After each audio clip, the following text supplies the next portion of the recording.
በቅርብ ቀን እጅግ በጣም አድርጌ የምወዳትን ባለቤቴን በአደጋ ምክንያት አጥቻለሁ። ብዙዎቻችሁ መታችኋል፣ ቤቴ አጽናንታችሁኛል። አንዳንዶቻችሁ በቴሌቪዥን የሰጠሁትን ቃለ መጠይቅ አይታችኋል። ከዚህች ባለቤቴ ጋራ 36 ዓመት በትዳር 7 ዓመት ደግሞ በጮኝነት አብረን ቆይተናል። የአገልግሎቴ የጀርባ አጥንት ናት።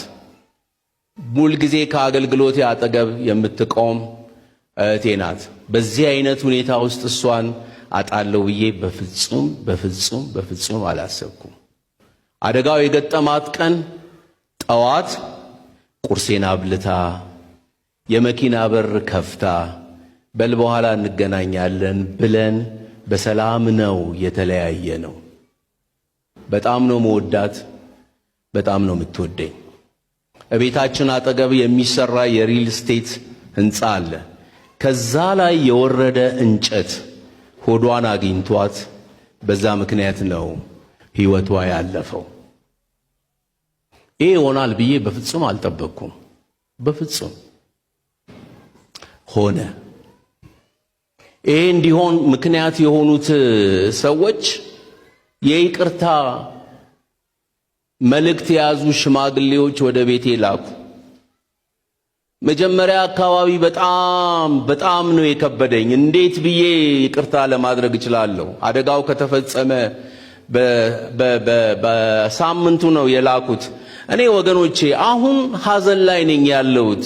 ውስጤ ቆስሏል። ይቅርታ ላደርግ ወይም ደግሞ ሌላ ነገር ለመነጋገር የምችልበት አቅም የለኝም።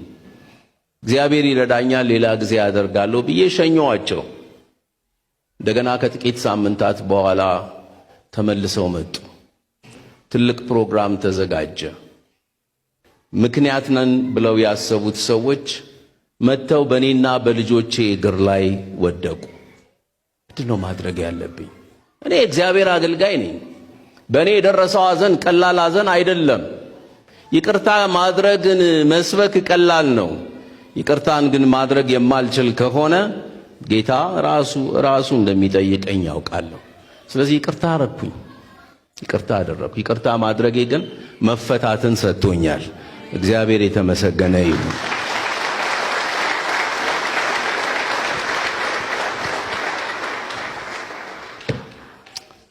ይቅርታ ሕይወት ነው። ይቅርታ እረፍት ነው።